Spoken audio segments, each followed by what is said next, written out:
Hello, everyone, and welcome to episode 31 of Gamestack Podcast. Welcome to the 2018 Stack Awards. Yay. I'm Shaline, and these And guys the crowd goes wild. are Vendertron Welcome, sir or madam. and Rick. Hi. Why are you using the cursor to circle I don't Vendertron? know. I don't Look, know. it's I was. Vendertron. It's like not when even the audio or the video folks can see that. So That's yeah, it's like when you true. talk on the phone and then you're like, motioning with your hands, but the person on the other side can't. Yeah. I'm a very I fidgety person. understand. Can't be helped. So on this fine, auspicious evening of the 2018 Stack Awards, how are you two fellas doing? Rick? My car blew up, but I'm doing good. Oh no. It's been a day. Tell It's us been a more day. about your car blowing up. Was it like Grand Theft Auto, like kablooey? Yeah. Did somebody No, plant a grenade on it or what? Think the A-team. I'm driving down the road and I'm At going 50. fast. And there's bullets flying behind me because they can't hit me. They can't go as fast as my car. The bullets And, are rocks. they're just and so I flip and the car goes and I crawl out from underneath the wreckage. No, I was driving to work and I think I blew a head gasket or something. I don't know. I got to work and I opened up the hood and there's just smoke pouring out off of my Mini because it's so hot. And there was coolant spraying everywhere. So other than that, it's been a pretty good day. I got my new phone because my screen was Hey, let's toast see it. on my other one. What does it look like? It's just the replacement S7 Edge. Oh, okay, It's okay. the same one I had before. You gotta get a screen protector on that thing, man. I just got it. I know, but like, I don't even take it out of the box yet. I can't imagine living in a place where you can get your new phone like the same day. Well, because it was covered under insurance. Yeah, but no, I mean like And you just went and picked up a phone, right? Like No, they shipped it to you and it came the same day? yes, because that's the way the insurance works. They next day they ship it in 1 to 2 days because they know that you need your phone. Because usually when you're claiming the insurance, it's a total loss. Yeah. So they get it to you really quick. And luckily, my screen, I had to hit the on button a couple times because I would turn it on and it would like flash pink and green. And I was like, I love synthwave, but this is nuts. And and so it's been like a day of ups and downs. Like I got new monitors for the show, but yet my car's dead. It's just kind of all over the place. Speaking of dead, how was your day at the hospital? Oh, geez. That is a terrible segue. Speaking of dead, at least this will get me past the ribs thing. What? It was a rough day. It was a rough day, you guys. I could tell you some stories, let me tell you. But I can't diverge any information out of protection of privacy. But I will say that one of the patients that I did interview for this study that I'm doing, threw around the words murder and Adolf Hitler in the same sentence somehow, and I was standing in the room thinking to myself, what is happening right now? like how do I write this down as data? Like maybe I won't record this part. Like, yeah, it was an interesting day. That was a strange day. Got my paper back from one of my courses that I hated last semester. My prof, if you're watching, you were a terrible instructor. Well, I'm sure they are a fan, so. Yes, I'm sure she is probably one of the #1 fans in Turkmenistan. No, just kidding. Yeah, she like roasted my paper, but she gave me a good grade, and I came out of the course with an A-. So, good riddance. See you later. Hello to our lovely people in the chat room. Alex, Curly Cash, ... all y'all. Make the liar. Yow. Wow. Alea wow. A yellow wow. A yellow wow. A yellow wow. Yellow wow. Shaline, how are you? I don't think we asked. I'm doing okay. Yeah, I think Thanks that's for what asking. really matters. That's what really matters. I'm doing fine. I got through the week. It was rough. We had a ton of snow over the weekend. And out here, like, the wind means that the snow continues to be a problem for days after the snow stops falling. It just snows sideways for a while. When I was going to work this morning, I was busting through snowdrifts in my Ford Fiesta. It was not good. There was about a half-mile traffic backed up. There had been accidents. There were just cars in the bar ditch the whole way to work. Fortunately, I was well, Yeah, in the you ditch. said What it is a the bar earlier ditch? before. Is that where they put all the drunk people The at the bar end of the ditch? day? Is that where everyone goes off the road so they just set up a bar? I don't know why it's called the bar ditch. I didn't realize it was not called the bar ditch in other places. You just call them ditches. We just call it the ditch, but Well, they were in the ditches. They were in the medians. But fortunately, I actually am responsible for running payroll for all the emergency services in the area. so your street I was the less first one to be scared, plowed. you know. I knew I could call for help if I needed it. So that was Jeez. good. That was a good thing. Why don't you buy a Subaru if you're going through the snow drifts? Well, Subarus are expensive, I man. have a Ford Escape, which is 4-wheel drive. I True. didn't take it today because Mom and Grandma had to go to town, so I put them in the safer car. Oh, you martyr, you. Yeah. That is exactly Well, what you I would know, expect of My you. grandma's 90 years old, guys. Like, Hey, that's an achievement. they gotta get And- there safe, you know. And this is cake for her because, when she was a kid, she went to town uphill both ways. In this. Yeah, Yeah. wearing Kleenex boxes as shoes, no My less. grandma used to tell stories about working cattle on horseback, like taking them to the train, like taking the cows to the train to load them on the train, like in an episode of Gunsmoke. And she used to tell this story about on horseback taking the cows to the train, and it was raining so hard that she took off her boots and just water came pouring out. Just Oh man. yeah, love my your grandma guys. was Hey, tough. Hey guys, What? you want to do a show? Oh, Do we what now? should do a show. Yeah, we should That's probably a do a great show. idea. We have We're a all team? here. We're all here. all The here. gang Everyone's is all waiting. We'll here. do a show. We're all streaming weirdly. And yeah, let's do a show. So, Okay. we like to start our shows by reminding you all to host us on Twitch. Tell your And that friends, works. spread the word. Oh, yeah, I got to do that right now.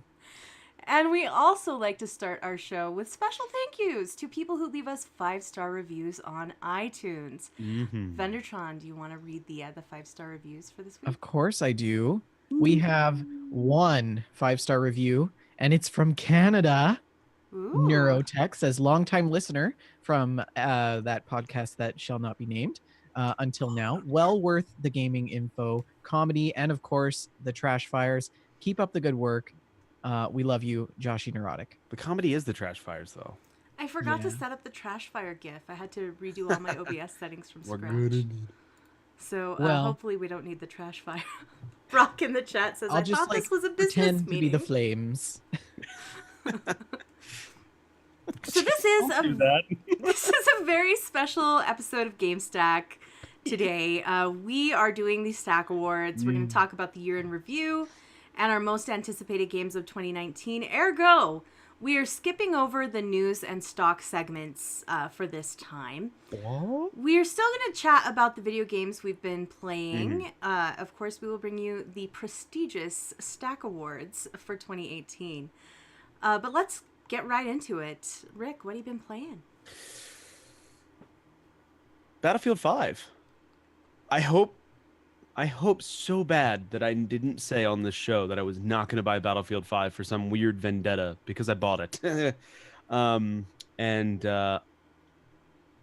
I loved Battlefield Bad Company 2. It was my absolute favorite Battlefield. It was my first experience with an online Battlefield. I missed the whole PC, Battlefield 2, Vietnam era and stuff like that. And I played Battlefield Bad Company 2 on the Xbox. And I remember one of the very first times of booting it up, there was this desert map where I was running along the cement wall. And as I was reaching the corner of the cement wall, and an M1 Abrams tank rolled past the corner and stopped, and like the turret turned and like pointed its barrel straight at me. And it was not my tank. It was not a friendly tank. It was a hostile tank. And it was my first moment of like, I know I'm done. And it just goes boom. It just blows me up.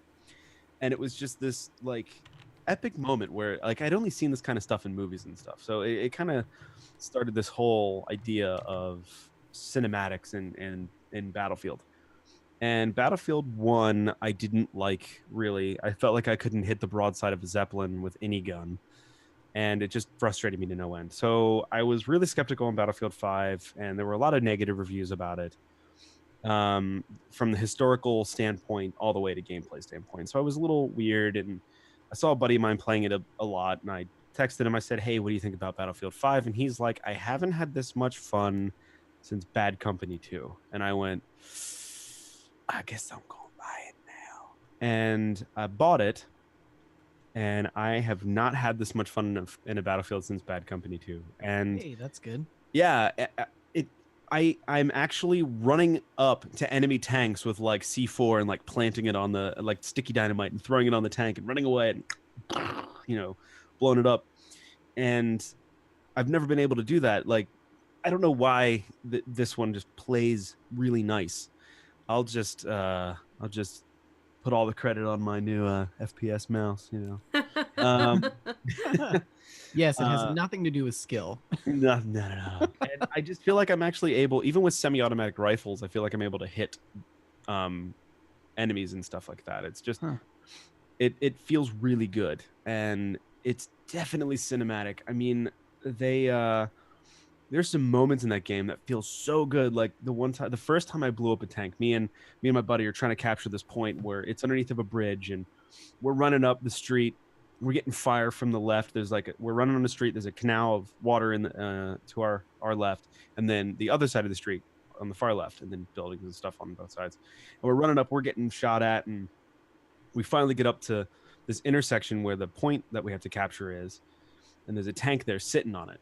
It's like crap. So somebody throws a smoke grenade, and it kind of distracts the tank. And I run up on the right flank of this tank, and I come up behind it, and I threw 2 TNT sticks on it, ran away, hit the button, blew up, and it didn't say it was destroyed. So I was like, crap. And I pulled out my Panzerfaust, turned, fired, and blew the tank up. And it was just like awesome, because this tank exploded, and then my buddy runs, and we capture the point.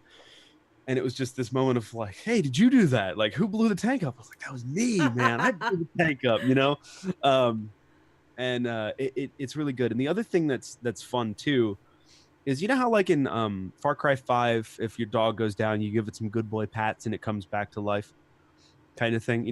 Remember how they were talking about that? Mm-hmm. So you can kind of do that in Battlefield 5 too.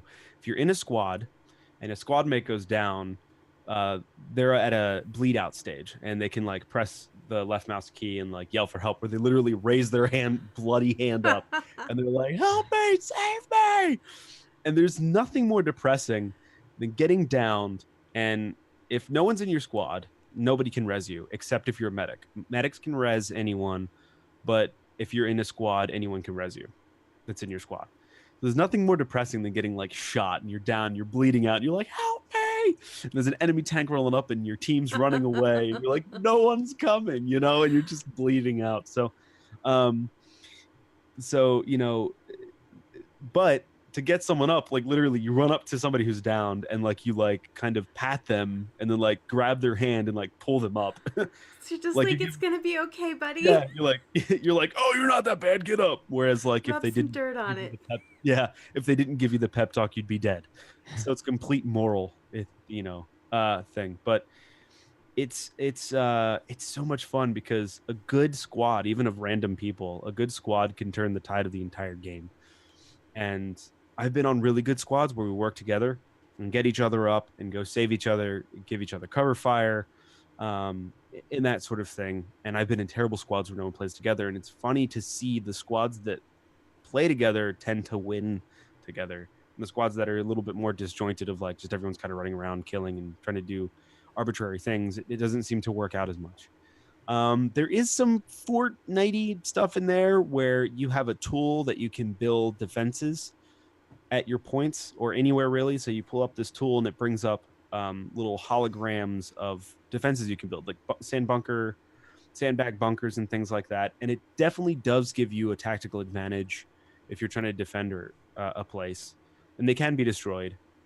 But it feels like, oh, they took this mechanic from Fortnite. However, with the fact that everything's destructible, it's kind of nice, because Right. if a tank rolls in and destroys an entire point, destroys all the buildings and destroys all the bunkers, like you can rebuild some defenses to try to hold it, or else you're just like trying to defend a flat piece of ground. It doesn't really work well.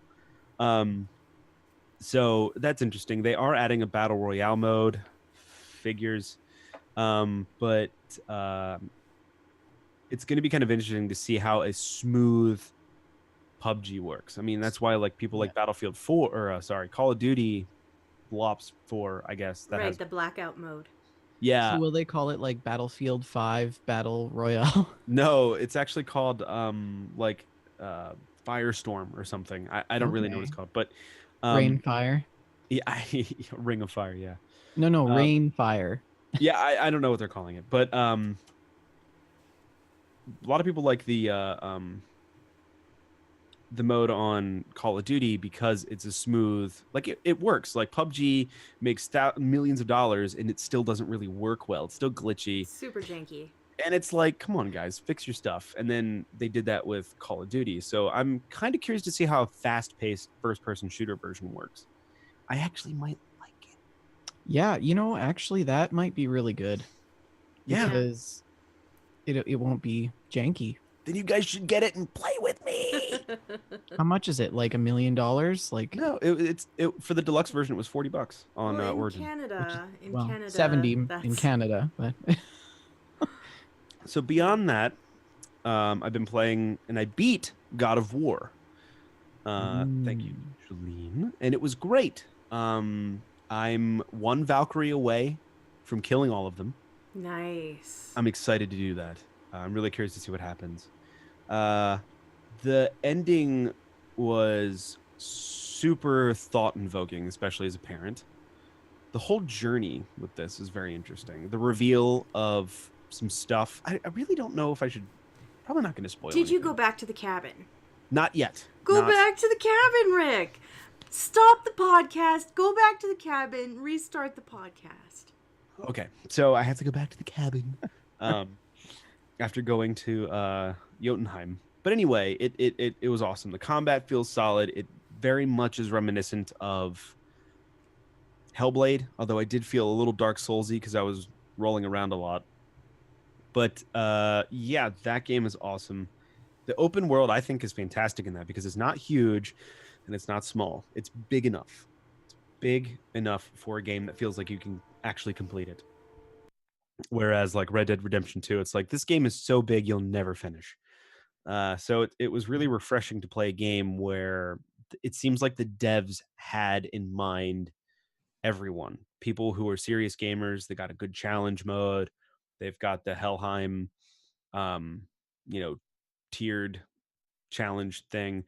And it just seemed like they were very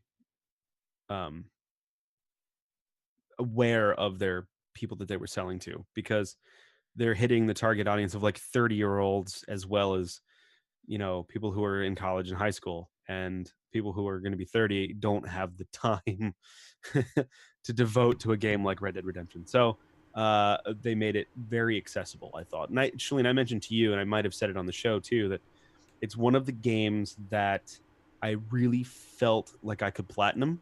Yeah. Because the challenges were acceptable. Mm-hmm. Or at least accessible. It's definitely an attainable platinum. Yeah. And so I'm kind of excited to keep playing more of that. And those are the two big ones. I've been playing a lot of Ark, but nothing really crazy, just a lot of gathering. right, because you're building... Well, what are you building now? Wait a minute. What's happening? What do you mean? Well, because you were gathering for your barge. Well, I built the barge. I'm gathering to just build a lot of weapons and ammo. Oh, which reminds me, I have to put an order in. Oh, what do you need? All the things. All Bullets. the things? Bullets? Well, I just made 150 advanced sniper bullets. Yes. So, but that's the metal. That's the gunpowder and metal. That's super easy. I've been gathering a lot of wood because for some weird reason, I have this urge to build a giant wall. So I'm building a giant wall. Are you going to make the dinos pay for it? Yeah, they die every time I see a dino. I shoot them. So they're paying for it, I guess you could say, in a way. Wow. It's getting awfully close to reality. Weirdly enough, my rock drake did starve to death while it was in my care. Anyway, so I am building a wall. That was so I dark, think we should just not talk about so this. dark. I'm so proud of that. Anyway, so the inlet, I have parked my giant boat in an inlet like this lake, and I realized it's wide enough, the mouth of it is wide enough for me to build a big wall with a Jurassic Park type door, which is what I'm doing. So I'm putting this foundation in the water, like I'm putting on a scuba suit and taking foundations and doing underwater construction while fending off megalodons. Nice. Just getting ready to build this giant wooden wall across this, just because it looks cool. Like I pull my ship up to it and it opens up, right? You know, it'd be pretty dope. But it's not like it's protecting anything because you can just kind of go around it. Metaphorical wall. Anyway, you can, so like I'm not like walling off the entire area. It's just kind of that. I just thought it would look cool, and plus, building ammo's easy. I need something to work towards, and I don't really have a home base now that I have this mobile barge, so I don't really know what to do. Like, you just put metal in a forge, wait, build ammo, and wait. I need something else to do while I'm doing that, so I figured, I'll just build a ginormous wall with a door in it that I will unlock to anyone. Sounds like a great idea. It's cool. So anyway, Vendor, what have you been playing? Well, I've also been playing some Ark. And Ark is the type of game where you have to build big. You live very large in Ark. And Jess and I actually had started building a castle in the Highlands. And it's very like English inspired. It's got gardens. I built the gardens. Jess is building the castle. And so we both get over there. This is during the Christmas break. And so I started building the gardens, and it's really nice actually. Have you seen it, Rick? The castle on the coast? Yeah. Yeah. Okay, so it's really nice. It's got like hedges, and it's got 2 different colors of grass and blinds, like it's been freshly mowed. And we've got topiary of different dinosaurs. Like we've got a T-Rex, a giant green T-Rex, and Jess is building the castle, and because of the way the game is set up, I can't really pick up and place pieces where she's placing them. So I'm just kind of letting her do that. But I had finished the one garden in the front, and we decided that we wanted to put a maze in. So I went to the back of the castle and I started building this maze, which was the most amazing thing ever. I think I got some screenshots. I'll post it to Twitter later on. Yeah, I didn't get a chance to see that before it was, It was awesome. I built this whole maze, and then all of a sudden, I couldn't place any more pieces. We broke the game. We broke the game. Yeah. I had to go into the server, the game files, and up the amount of pieces that you can actually place in a square area on the map. So, but I don't think we fixed it really. It's still kind of a problem. So we're gonna have to put the maze somewhere else. But anyways, that's one of the projects that's going on in Ark. As you might know, some of you who play Ark, it has been the Winter Wonderland 3 event this year, which is our much loved Ark Christmas event, and that features raptor claws. So it's basically a raptor in Santa's sleigh with reindeer who shoots across the sky with these rockets behind his sleigh, and he drops presents across the land for you to go pick up. So that's been really fun. We've been picking up a lot of presents, and some of the tech that comes in the presents is from the Extinction DLC. There is these things called Cryo Pods, and basically what you can do, they're basically like a glorified Pokeball. You can put and store dinos in them. So I'm like walking around now with all these dinos in my pocket, and I just like toss one out, and it's like blam, raptor. Doesn't someone have a Giga? Yeah. We gifted Hobbit a Giga, and we put it in a Pokeball, and when we gave it to her, you could Pokeball, and it was like boosh. That's what I was wondering if you could do. Yeah, it was pretty good. It was pretty good. You should capture Megalodon and put it in a cryopod and then give it to someone. Yeah, on the It's grass. just like a fish like flopping on land. There is a timer on the cryopod, so it's like 260 seconds if Aw. you release another cryopod in that 260 seconds, the next dino actually gets cryo sickness, and he's like laying there on the ground, kind of just like, blah. So you gotta wait between meals. Of course, there's like colored dinos everywhere, Christmas colored dinos. My base is now a giant rainbow, so of just dinosaurs. It's crazy. It's out of control, actually. And I, like Rick, also killed babies. I hatched 3 birds, of which 2 of them died. And 2 rock. No, I hatched 4 rock drakes, Mhm. and the rock drakes are like kind of like dragons. They have feathers, and they get really big. And my house is kind of small, right? So I'm like, oh well, I better move these guys outside. So You I have an moved them entire outside. island. How's it small? Yeah, but my cave is small. I live in a cave. Okay. Anyways, so I moved them outside, and I've got this area on my dock out by the water that's kind of shallow water. Like you can't swim in it. It's not deep enough. So I put the rock drakes in there. I put 4 of them off to the side, and the other 2 were just kind of like hanging out. And 20 minutes later, 2 of the rock drakes died because they drowned to death. And I'm like, ugh. And then I was like, okay, so the next day that I came back in, thinking that the other 2, and they were Christmas ones, the 2 that I hatched, they were twins actually out of the same egg. They were beautiful. They were like red, and they had green underbellies, and they ended up dying of starvation. So I'm a terrible parent. I should never be a parent in real life.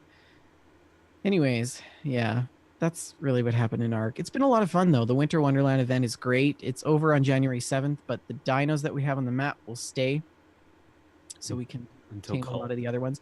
And Rick and I had just the best day ever. And Archin, a couple weekends ago, we played with Carrie. Yes, we did. Yeah. That was awesome. So Carrie is now on the server. She's Yes. setting up her own base. We hope that she's having a lot of fun playing, and That's hopefully we get a chance fantastic. to play with her again. Yeah, it Mhm. was a great time. She It was stayed up super late and played with us because it's a 6 or 7 hour time difference where she Mhm. is, right? Right.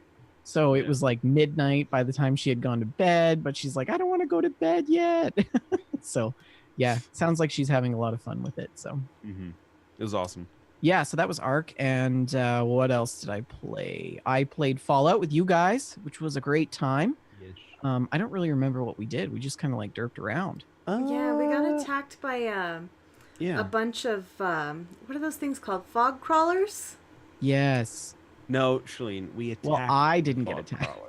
crawlers. Well, The difference. Inventortron was often somewhere else. yeah. I was trying on outfits in a house. What I mean to say is, I may have aggroed some fog crawlers and carried them back to Rick. Yes. Help, help, help. Yeah. So I had to put them down. Yeah. That was really strange though. What was that green and black thing that it was attacking us? It was Oh, a it fog was- crawler, wasn't it? A what? It was a fog crawler too. No, he's No, talking it- about the wind. Oh, Wendigo? the Wendigo. Wendigo, Winnebago? whatever. I can't. Nah. I don't know what it's called either. Anyways, that thing shows up. Shaline and I kill it. Actually, it was another scenario where I had like got its health down and No, died no, twice. no, And then you came no, along. no. This time I had it half down before you ever Ruh-roh. saw it. Okay. But when we did kill it collectively, because we're a team, I didn't get a shot in, by the way. That was all you. somehow we turned around and there was a what are those giant bat things? Man, I really need to play more. Oh, Scorch Beast. Scorch Beast. Remember the Scorch Beast was just like there and you were like, hey, where did this Scorch Beast come Yes. from? It was just like laying there dead. That was really strange. It must It's have like died it of fell out of age. the sky or something. I don't know. There were some turrets at a campsite nearby. I think the turrets may have brought it It down. must have been the turrets. Turrets to take down a Scorch Beast? They were like Mark 6s. And there was a Oh. lot of them. Thank God to whoever had their camp set up near us. That was great. Yeah. So I played some Fallout. That was exciting. I'm excited to play some more Fallout. The updates look really good. It was actually And- stable. Yeah, it's pretty stable. It's getting better, which is what we expected. So I'm glad that Bethesda is pulling their weight. I also played Atlas. been playing a lot of Atlas. Atlas is getting good. It's getting better. It's going to be a really great game. 4 Mile and I played it last night, and boy, what an adventure.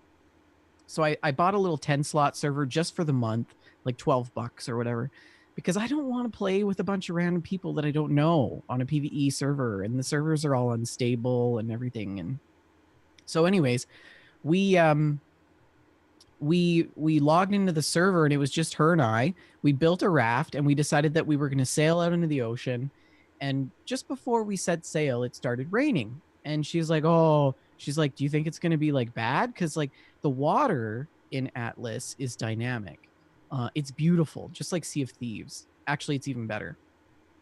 And she's like, "Do you think it's going to be bad?" I'm like, "Nah, it'll be fine. We'll be fine. We'll just go. You know, we got some meats, got some berries. We won't get scurvy." And so we hop on this raft and we set out into the ocean.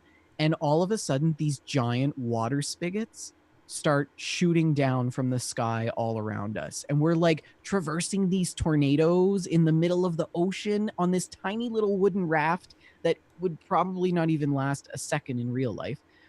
And that was an interesting adventure. So we made it through those water spouts, water tornadoes, sharknadoes, I guess I could call them. Except there was no sharks. That was disappointing in the water tornadoes. There were sharks in the water though. 4 Mile died. I was like, "Hey, look at that chest. There's a chest in the water. You should probably go get that."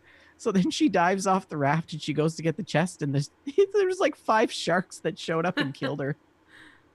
So yeah, we did discover new land. We've set up camp on a little island on the northern part of the map, and that's kind of where we left it at because we got a little bit tired. So but yeah, it's exciting. I can't wait to play it again, and I think it's going to be really good. I think that was pretty much all that I played. I played a lot of Ark over the holidays. So and then Atlas, and yeah, I think that's pretty much it. What about you, Shaline? Well, as you folks may recall, for Christmas, I received a brand new gaming PC, which is rather beastly compared to my old PC. So, as you would expect, I've been playing a ton of Nintendo Switch. Mm-hmm. That's how I roll. Got this fancy new PC, and I'm Yep. playing Breath of the Wild on my Switch. Pretty much. Yeah, I'm sure you guys expected nothing different. So, I actually have gotten into Breath of the Wild. I'm in full obsession mode with this game. It's been a little while since I actually got this into a game. I think it was probably Detroit the last time that I went full obsession mode. I have spent an awful lot of time, like cooking mushroom soup and stuff in Zelda. I haven't really done a lot of the story. So I decided I'm just going to buckle down and get some of the story done. So I finished all of the Divine Beasts, which was really fun. I really like how they've done this sort of limited size dungeon thing. Instead of the big expansive dungeons that they've done in the past, it's sort of a more contained experience. So you can go in, get it done in an hour or two, and you're out. You're back doing something else. Some of the puzzles were super hard, especially for the one in the Gerudo Desert. The puzzles were extremely hard. So it was a challenge, but it was fun to do. I've been clearing shrines. I did probably about 25 shrines in the last 4 days, which is lots of shrines. Lots of side quests. I love the side quests in this game. There's so many characters, man. Gosh, I just love this game. I just love it. So, Rick, you've played some Zelda, right? Yeah, I have. Yep. So, do you remember Cass, who is the bird who basically plays accordion? No. Mm-hmm. Well, he's just this big accordion playing bird, and he's fantastic. And I met his family. I met his wife and his 5 daughters. What? Yes, and it's Really? so fun. I'm having like Total Recall flat. Hey man, I got 5 kids to feed. They're so Sorry. cute though, little baby birds, and they had a pretty fantastic little side quest. It was very tricky to figure out. I've been trying to get through it without really consulting guides or anything. So it's been fun to kind of challenge myself that way. I've been finding Korok seeds. I love the Korok puzzles. And I think I'm ready to maybe beat this game. I've noticed that the last few boss fights, the first boss fight that I did for a Divine Beast was very challenging. It took me several tries. And these three were kind of pushovers. It was not very hard. And I think it's just because I have so much gear. You know, I've been playing so long. I've explored so widely. I have a ton of gear. I went dragon hunting. That was fun. I needed a dragon scale. So I just kind of perched on this bridge waiting for the dragon to come under. I jump off the bridge, shoot it with an arrow midair. Then I had to spend like 20 minutes looking for the scale because I lost it. I couldn't see where it fell. And the loot in that game has physics too. So It does. There is so much to do in this game. I hear a lot of complaints about Breath of the Wild specifically that it's empty. And I don't understand what game those people are playing because there is so much to do in this game.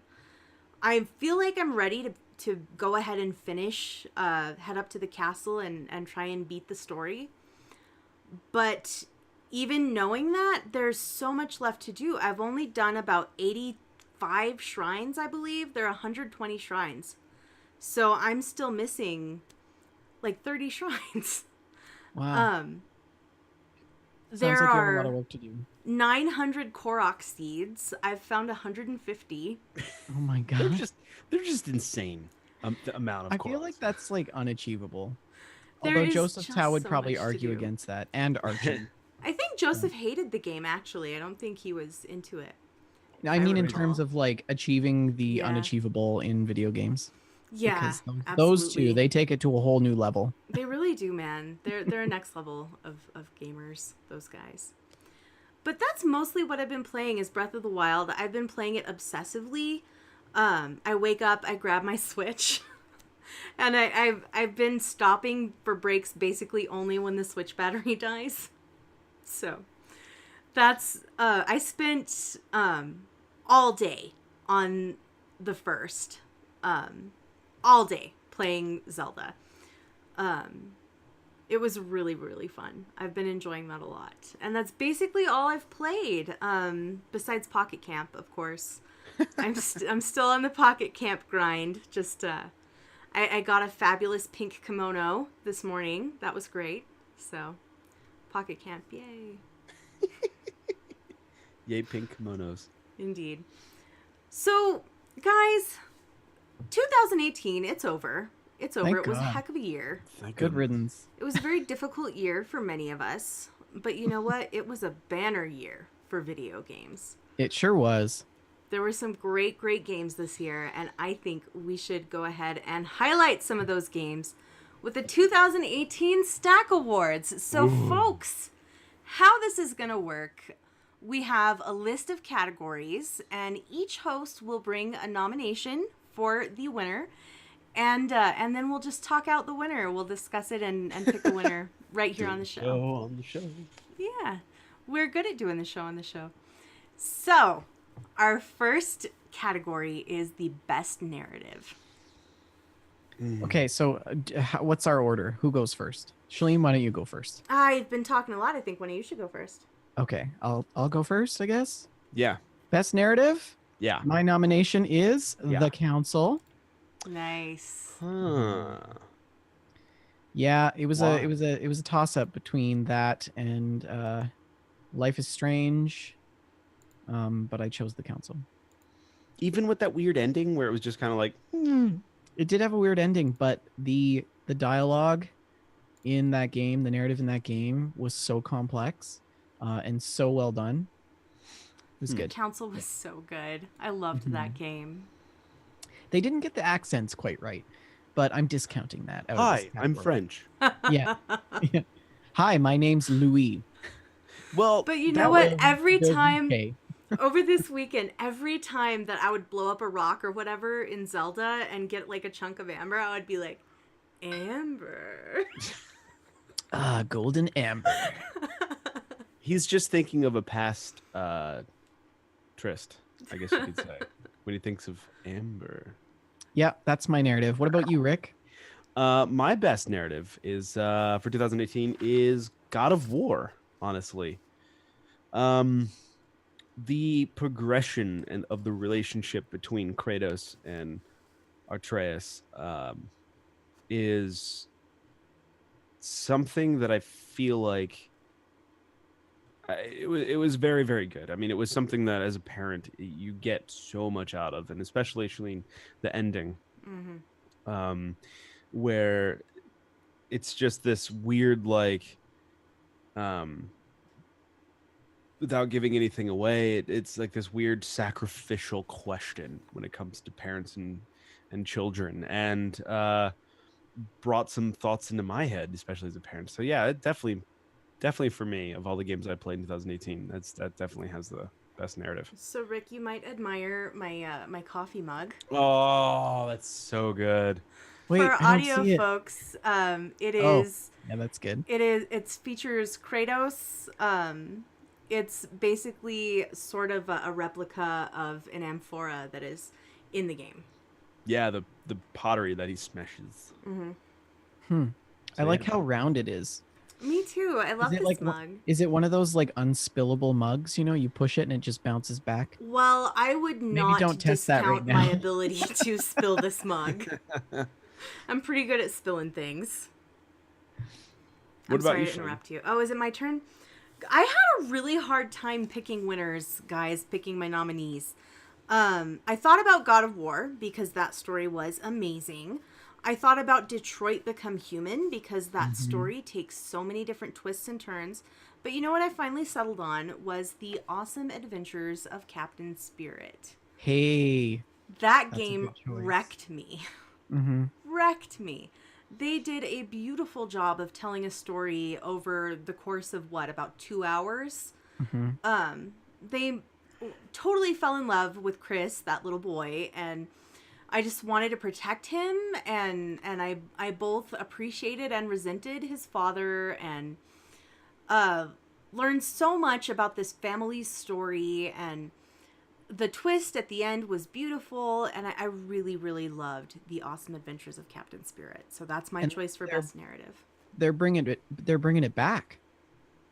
Right? Yes. It's gonna be Chris part will of- be featured in the next episode Yeah. of Life is Strange 2. So I'm excited. Which I'm so glad because we both kind of felt like that just ended and it was too Yes. good to just end.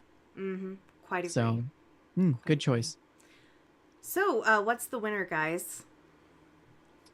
Oh dear, I don't know. We've got a 3-way split. Usually we have some more unity. I guess we're gonna have to go with God of War. I considered God of War as a nominee. Well, it did win Game of the Year. Yeah, well, that's irrelevant here on Gamestack. I feel like it gets narrative out of default, but The council was really good too. I think the only reason I think God of War should take the cake here is because it's really hard to make a parent story relatable to parents. There's a joke in Family Guy where one random parent is like, "Hey, let me talk to you about my kids. You want to? Yeah, let me show you pictures of my kids too." And he pulls out his wallet and starts beating another guy in the face. Because like that's what it feels like sometimes from like parents to non-parents. You start talking about your kids and stuff, and like no one cares.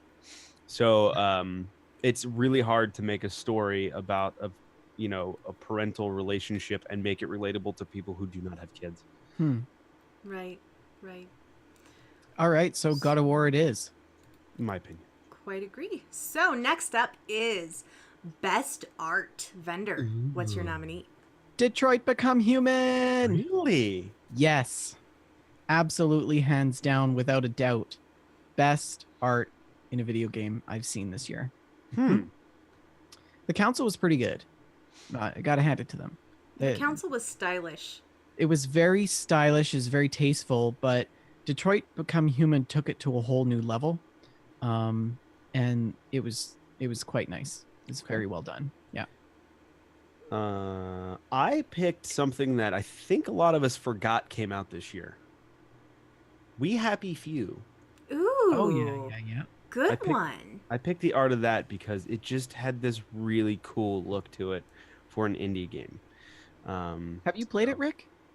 I Shaline watched. Shaline, you've played it. Yeah. Yes. Yeah. I watched videos of the gameplay and stuff like that, and I watched Shaline play it as well. Yeah. So I liked the psychedelic '60s like go feel that Yeah. it had to it. So Yeah, that's a great choice. I totally did forget that came out this year. because it released early, and then I think and then they officially released it. Yes, it came out in early access way back in the day. On the old channel, I did Let's Play videos. So Right. way That's back right. in the day. My choice for best art, my nominee, is a little game called Fee. Yes. I was thinking It is about very that one nice. too. Yeah. Yeah, the indie games, they really punch out the art this year. Fee was a fantastic little indie game. It was not incredible gameplay wise, but it was enjoyable. It was very, very unique in its art design, though. And I played Fee on a weekend when I really needed something to draw me into another world, and Fee absolutely, it fit the bill. It was calming, and there were adorable creatures, and also some very scary creatures. The atmosphere was just wonderful. They really nailed it with art design in Fee. So that's my nominee. I was thinking about that one because it had this really good juxtaposition between art and like cute and dark. Yes. And it was very focused on polygon style art. Indeed. So what does your vote go to, guys? This is going to be the year of three-way ties, isn't it? Yeah. This is hard. It's hard this year. There were so many games. I might have to side with you, Rick, on We Happy Few. You know what? I can live with that. I can live with We Happy Few being the winner because that game did something very special. There's not enough 60s represented in this kind of thing. Well, there you have it, folks. Best art We Happy for the 2018 Stack Awards. We Happy Few. Indeed. And our Awesome. next category, Best Original Soundtrack. Vendertron, what do you have for us? This one is gonna have to be. It's going to have to be Woody Jackson's soundtrack for Red Dead Redemption 2. Really? Yeah. Interesting. Yes, I really think that a lot of tremendous work has gone into developing the soundtrack for that game. And I haven't played the game, but I listen to the soundtrack all the time at work. I love that. So, yeah, and I love video game soundtracks. Fallout 76, Ein und Zur was a very close second, but I don't know. I think I like the Fallout 4 original soundtrack better than I do Fallout 76. So that's my take.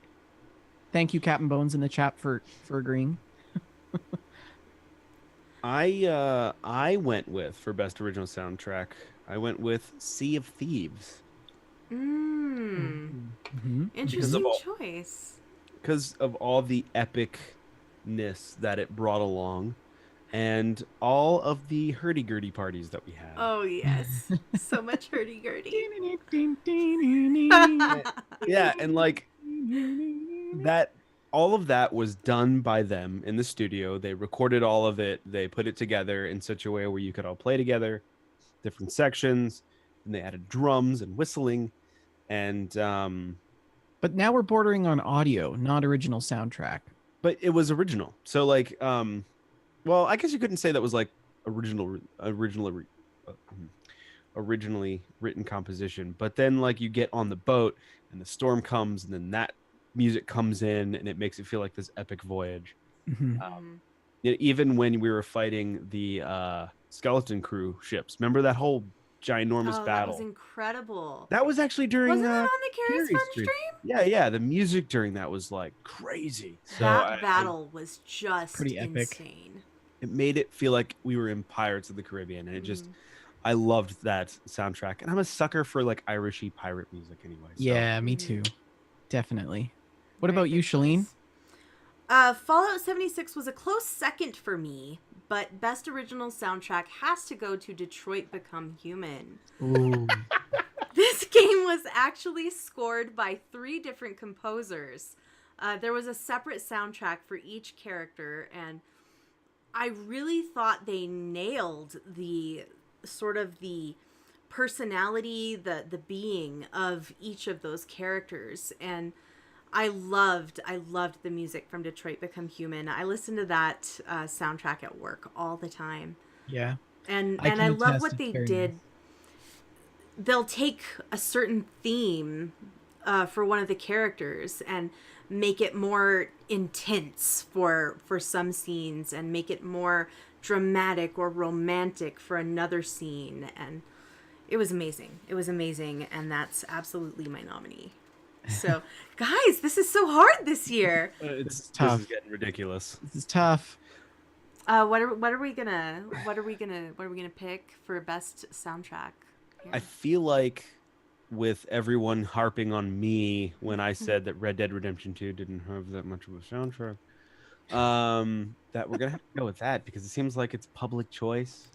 I can live with Red Dead as the choice for soundtrack. The music from Red Dead is pretty darn good. But the problem, I can't think of anything or any time where it stood out to me while playing the game. I really don't remember hearing much music at all, and if I did, it wasn't memorable. So that was a long and awkward pause. it was. That's why I said so. Well, I would side with Detroit Become Human, only because I know how good the soundtrack is, but I feel like I'm a little bit biased because I've played it and it's like I love it. I think it's great. So. It's so good. It's so good. I loved it. I don't know. I think we should agree to disagree and move on to the next category. Okay, so the winner is PUBG. The winner is Red Dead Become Human. There we go. Yes, we'll call Wait a that one a minute, draw. We'll call Wait a that one a minute. draw. I suggested Red Dead. Vendor, you already said your 2018 was Red Dead. Yeah. And now you're kind of going back on that? No, I'm not going back on it. I'm just saying that I think That's two- Shaline makes a good point. That's 2 votes. He voted twice. Vendor voted twice. I'm allowed to vote twice. I count for 2 people. I count for a human and a robot. So No. All right, fine. That's a great segue into our next segment, Best Audio. Obviously, this podcast. Who's the best audio? Which game had the best audio, guys? Vendor. This one is going to have to be. It has to be Hellblade: Senua's Sacrifice. It's not That this was from this last year. Yep, I know. But there's been no video game that I've played this year that has had audio as Well, good that doesn't as count. Hellblade: Senua's Sacrifice. That is my vote. You can't do. I struggle to put this down, but that's my choice, and I'm sticking to it. So you cannot pick. You could just breeze past that and not pick it, but there hasn't been a video game that has matched that. I'm But- not but sure that there ever doesn't will be. It was so Matter. good. But But this year there were games, and some of them had audio. And Rick, what was your choice? Battlefield 5. Really? Yeah, because like it's just epic. You're running along and there's like a 30 caliber machine gun firing at you and bullets are whipping past. So it's like bullets are flying over your head and the tank shell whizzes by and it's just the game sounds percussive. The everything has a weight to it. The sound has a feel like a weight. It planes flying overhead dropping bombs, you're sitting in a bunker or you're like in a crater that a bomb made that wasn't there before, and you're waiting for your chance to like sprint across the field of fire, and then all of a sudden here because the Stuka just dive bombed you and blew you up. I mean, it's just like and that game relies so much on sound. It's just everything in that game is epic about it. So the explosions sound good and percussive, and it's just a very immersive audio wise. And I've listened to podcasts from the developers of DICE who work on the Battlefield games in the sound department, and they go through painstaking measures to field record weapons from the era. They go and they find That's owners awesome. who have the weapons from that era, and they record. Do you know how hard it is to record gunshots? They're really loud. So it's really hard to get that audio good and while not like clipping the microphone. So they go through painstaking, measures to find these rare old antique guns, anything from like tanks to artillery to small arms, and they record them and put them into the game. And so, yeah, I love the way that game sounds. It's very, very good. Cool. And mixed very, very well. I considered Red Dead 2 for this one. The audio in Red Dead 2 is pretty darn good. But my choice has to be Fallout 76 for this one. Playing as a single player, which I have done quite a lot on my Xbox character, the sound in this game is absolutely terrifying 99% of the time. Just footsteps and groans and creaking sounds, and it's just it's very, very much contributes to this tense feeling when you're playing as a solo player. That's less true when you're playing in multiplayer scenarios. I don't pay a ton of attention to the sounds. Moxie It's mentions like the breathing from the monsters. Yeah. One of those when day goes right behind your back. Or The flapping of wings, Dr. TFA. Oh, you are so right. The flapping wings of death. That spell your death. The Bowmen, man. the noises of weather, the sounds of radios in the distance, the voice acting of the robots, and the many holotapes have pretty good voice acting for once, and the Bethesda 6 pulled out all the stops for this one. I think they got a few more I actors. think they may have actually a 10. Bethesda dozen for once. So Bethesda. So my choice is Graham. Captain Boat says Graham. I love Graham. Well, I think my vote's also Shaline going to have to go to Fallout 76. Okay, I can see that. I do got to mention one thing that surprised me with Battlefield's audio. One other thing. They let you pick female characters and also let you kind of pick different faces and stuff. Mm-hmm. And I didn't know this at the time, but they have the most terrifying female scream that happens every once in a while. Like a blood-curdling scream when a female character gets shot and killed. Like, there was once I just saw this explosion and a couple bodies fly, and I just heard this blood-curdling, like, scream, and I was like, yeah, like, something bad happened, because, like, usually it's just the typical, like, kind of stuff, but this was, like, high-pitched, like, death scream, and I was like, woof! Anyway, but yeah, Fallout 76, I'll have to give you on that one too, because you're right. I just think of the mole like breathing apparatus sound, and it's just like. Okay, so the best audio stack award goes to Fallout 76. Our next category is best acting. So my nomination for best acting goes to Detroit Become Human. Anybody who's played the game, Shaline, I'm sure that you probably have something else on your list, but the acting in that game is just absolutely phenomenal. It's phenomenal. And when I thought about acting in this category, I thought about character interaction, NPC interaction. I also thought about facial expression and the technology that went into developing the CGI for the characters in the games. And if I don't know if you've watched the Detroit Become Human sort of it's a short. They make a short documentary, and Jesse Williams kind of Yes. narrates it, and he talks about his experience acting for the game, and it was this eye-opening experience. So my vote goes to Detroit Become Human. I was just thinking that this category is going to get a lot harder because games now are either mocapped, where there's voice acting involved, but there's also acting now. Right. Physical acting. Versus a game where most of it is just voice acting. And there's something that's difficult about doing just voices and trying to portray the emotion without going through the motions. And versus having to do the motions and also the voice. Like, do you see what I mean? It's kind of two different things in my mind. So I put best acting down for Red Dead Redemption 2 because one of the most memorable aspects of this game is the delivery of the dialogue and the characters that are sold because of the voice acting in that game. I don't think everyone's mocapped. I think a lot of it's programmed animations. So a lot of those guys are just looking at either they're getting a chance to look at the audio or the video and kind of matching the emotion, or they're just reading lines of text while getting like, all right, now this time you're going to act scared. Or when you say, when you think of like this ugh as like you're punched in the stomach, like they're getting voice commands on how to be emotional.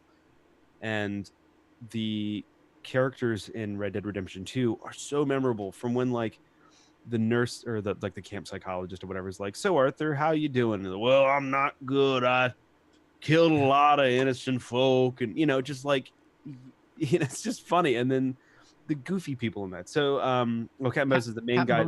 Yeah. Right, but a lot of the characters that are memorable aren't always the main characters. They're the weird carnival people you meet on the side of the road, and voice acting from that. So I put that one down because of all the things that really stood out to me in that game, it was the characters. Great. I think that's absolutely a very, very strong case.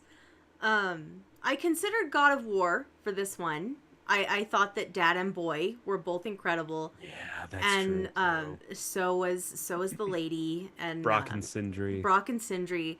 They were all amazing. I considered God of War for this one, but my vote has to go for Detroit Become Human. Oh, it's not a three-way tie. No, it has to be Detroit. This one was amazing. It has Connor to be. and Hank. I lived for Connor and Hank, and they're just incredible, and Round I love one. them. So, Yeah. Detroit Become Human. You should play it, Rick. It's so good. It's pretty intense. You would hate it, Rick. There was a few moments where I was like tearing up. It was like when he's in that when he's in the garbage dump. That was Oh rough. my God, that was so emotional. Jericho was also rough. Yeah. The only reason I actually want to play these games is because I want to see what my outcome is versus you guys, because we all make decisions so differently. Like, there are so many times, like more than less, when I'm watching you guys play Life is Strange or something, and I'm like, that is not at all the decision I would have ever made. And it happens so often enough that I feel like our outcomes would be vastly different. One of these days, we should do one of our normal streams, and then the next day you should stream this same game. Yeah, Just I to think see that how would it be... would come out. That would be super fun. That would be pretty entertaining. Did you get a plans to try Indigo yet, Shaline? No, I haven't tried it yet. I was saving it for someday when we stream it. So. Okay, because I like that game, and that was the same guy who wrote Detroit. Yeah, so David Cage. maybe I'll like Detroit. It's amazing. It's really good. So that's our winner for Best Acting Stack Award 2018. Our next category is Best Shooter. Pew pew pew. I don't know. This is a tough one because I'm not really into shooter games. Yeah. You're good at them, though. You're so good at them. It's so funny to me how amazing you are at shooters when you don't really dig them. Well, I'm like, yeah, I don't know. You can only shoot at so many things before it starts to feel like the same thing. You hardened vet you. I watched some Battlefield 4. or Battlefield 5 What? gameplay. And I also watched Far Cry, and I watched a little bit of Call of Duty as well on Twitch. And I gotta say, my nomination goes to Far Cry for Okay. best shooter, but I'm not an expert in this category, so that could be total garbage. Rick, what's yours? You're the most shootery of us all. Most I- pew pew. I was talking to someone today, and they play Destiny's competitive mode a lot, and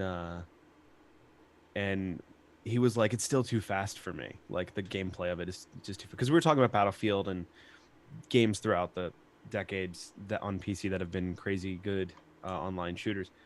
And he's like, it's just too fast for me, the Destiny 2's combat or multiplayer cooperative.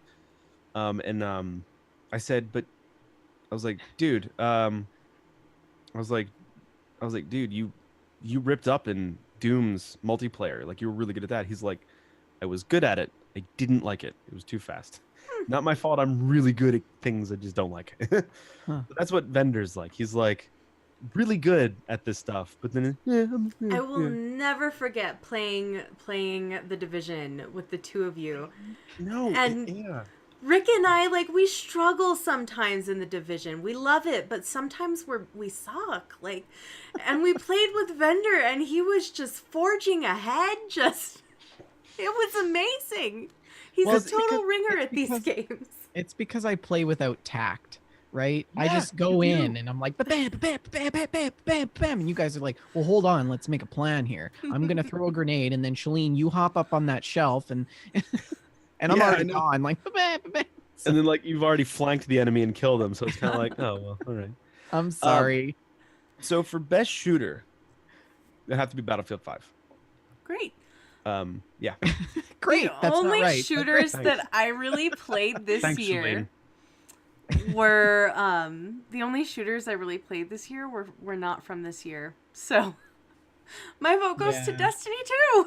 Okay, yeah, I That's not from this openly year. admit I originally had PUBG down here. Oh my gosh, we're so bad at this. I originally had PUBG by default. Battlefield 5 is the winner. Battlefield Congratulations. 5 is the winner of this Best year's Open 2018. world. So this one was a tough one Yeah. because a lot of the open worlds that I've sort of played and experienced have been games that have been out already, like Mhm. Ark, and other things. So it was a toss up for me. I struggled between Sea of Thieves and Fallout 76, Hmm. Both but good I'm choices. gonna have to say Fallout 76 takes the Hmm. cake here. Yeah. Hmm. Sea of Thieves was really good. I think it's a really good open world game, but it doesn't show in its stats that it's a good open world game. Like when you go on the server, you could swing a dead cat and not hit anything. Mhm. Fallout 76, despite its bugs and everything, people are still in there, and the player to player interactions are just unreal. There's this whole community around it now. It's the experience is nothing like what I ever would have thought it would be. I was expecting, kind of like Shaline, I was expecting to just, want to do my own thing, but be worried that people are just going to be constantly shooting at me and wanting to kill me and steal my stuff. But that's not the case at all. I haven't run into a combat situation with another player yet in that game. Yeah. So Yeah. it's nice. It means what it tells me is that people are so consumed in the game that they don't really pay attention to other people that are playing. And if they do, it's more of like a, hey, how's it going? And then, go on your way. So Mhm. yeah, it's kind of a weird phenomenon that I wasn't expecting, but it was a nice feel. So that's my best open world. I do hear more stories than I expected where people are super friendly in Fallout 76, or their encounters with people are friendly. Yeah. So, this was also a tough one for me because Red Dead Redemption 2's open world is so detailed and immersive and gorgeous and just full of life everywhere, except for when you want to go hunting, then it seems to be like it's no life anywhere. And then also at the same time, Honestly, Forza Horizon, it's so cool. Like 3 weeks, the open world where everyone's kind of in the same open world sandbox driving and stuff. It's summer, and then after 3 weeks, globally the entire server goes to fall, and there's leaves everywhere, and things change, and then it goes to winter, and certain places that you couldn't get to are now different now because it's different, off-road paths, and then it's like that for everyone, and then it becomes spring and trails open back up, and it's a really cool dynamic thing. And then I was thinking God of War. And weirdly, ultimately, I picked God of War for the best open world. And the reason is because it feels accessible, like I've said before. It's not this big, giant monster of a game where it's like it's a chore to hoof it across the place, or it's a chore to explore. And and that's why I picked it. It was very smart in the way that it was done. A lot of it's water, but it still felt like big enough to where it was a lot to explore, and where you haven't seen everything, and at the same time you could explore the whole thing and feel like you've seen everything. So I ultimately went with that, and it's kind of an oddball choice. If I think it's a great choice. What about you, Shaline? Well, this one was not as hard a choice for me as I expected it to be. I think it probably would have gone to Red Dead 2 if I had played more Red Dead 2, but I only got about 10 hours in before I wandered off to other games. So my vote for Best Open World is Fallout 76. The open world is the part of that game that has really succeeded so far, in my opinion. I can explore for hours, just going through cabinets and picking fights with things I shouldn't, looking for holotapes, cooking snacks. It's the open world in Fallout 76 is tremendously successful, and that's my vote. I mean, where else can you find a porta potty with a red button inside that we don't know what it does? Yeah, I'm still dying to know what that porta potty button does. Maybe it just flushes. Maybe that's how you flush. Hey, it's the flusher. Porta Yeah, potties don't flush. but why would they have a button like that? Because That says, engage or something. I assume the button launches a nuke. I was really hoping that it would the floor of the porta potty would just go down like an elevator, and you would go into some secret vault or something. I would have picked Fallout 76 if it wasn't such a buggy open world, right, and actually worked. I just need to put more time into the game before I feel like it's. I gotta say, every time I picked Fallout 76 for a category, that thought crossed my mind, and then I had to, remind myself, it's early access. Yeah, it's early access, and to me, I loved God of War, but to me, it was not a true open world. It's not, and you're absolutely 100% correct, and that's why I picked it, because the open world felt super accessible versus Red Dead 2 or Just Cause 4, which is just so huge. It's almost overwhelming, and that's why I took that oddball turn. But 76 wins. It's still a good vote. So the Best Open World Stack Award is Fallout 76. Next up is the Best RPG. Oh, I don't have that on my list. Oops. Yeah, I told you to check the notes. Rick, what's your pick for Best RPG? I don't play a lot of RPGs, and so I took a wild stab in the dark of all the chatter I've heard, and I picked Kingdom Come Deliverance because that's a good it choice. Was such a role-playing game and very hardcore, where a lot of RPGs these days, like Fallout 76, are watered down and kind of not RPG-y. So I picked that because it seemed like the most fitting. I could be way wrong. So I've got one. I've got one. And I remember thinking about that today, actually, because I did see the other list. My list is from last year. My best RPG would have to be Atlas, actually. The skill tree in that game is absolutely so complex. I still haven't figured it out. I've sat here for 5 or 10 minutes trying to look at it and trying to understand it. It's literally boxes and then all these arrows just going down to different boxes and all these different paths that you can take. And they design it that way because they want you to take on a role. They kind of force you to take on a role. because in order to have a full ship that works with pirates and friends, some of you have to be the swashbucklers. The swashbucklers, I think that's how you call it. Some have to be carpenters to be able to fix the boat. Others can be captains, that sort of thing. So that's my vote. Atlas is early access, but so is Fallout 76. And it's already won twice here on the list. My vote for best RPG goes to a rather non-traditional choice, The Council. Hey. The Council has such deep skill trees. You can really spec out your character into a different person. Louis can be totally different depending on the choices you make, the books you steal and read. And I think it's absolutely the best RPG I've played in quite some time. Mm-hmm. So Nice. That's a good choice. Okay, now how do we pick a winner? Well, I'm going to have to side with the council. Okay. I'm going to side with the council. Sure. You're definitely right on that one. The only one we've played. The council it is. Isn't that funny? A few years ago on KDR, we were all about the RPGs, and now that's like we've kind of moved on from that. Well, I don't think there's been like a good RPG out lately. I mean, not really right. like what? Games that used to be RPGs now are just open worlds. Yeah, and they have a leveling system, but I don't really consider that like. I agree. It's Leveling is just kind of a standard in gaming now. Mm-hmm. But I was talking to Vendor earlier. Quick side note, that I was like, man, we haven't really played a lot of like games this year. We played a lot of games, but not a lot of variety.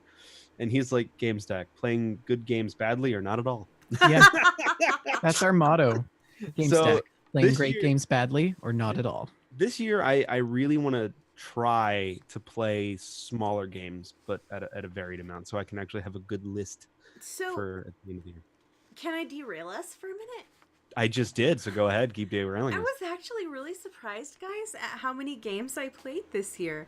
You and Vendor did play a lot more than I expected. I'm always talking about how I never have time to finish any games. Mm-hmm. And when I went through, like, making my list, it's a big list, guys. Holy it's a crap. big list. Pages. For our audio listener, he's got pages. It's like 2 pages full of tiny font. I beat 21 games in 2018. Jeez. I 100%ed 4 of those games.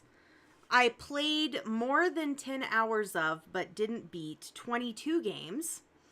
And I played about 5 hours of 26 games. So, wow. Yeah, that was, I definitely don't have that. There were like 6 different games on the list that had wild in the title. I thought that was interesting. For some random stats That's there. interesting. But yeah, okay. So, winner, best RPG, is The Council. And which game this year had the best puzzles? Oh, this one, Shaline. No brainer. Mm-hmm. It's the first one that came to mind. It's got to be The Council.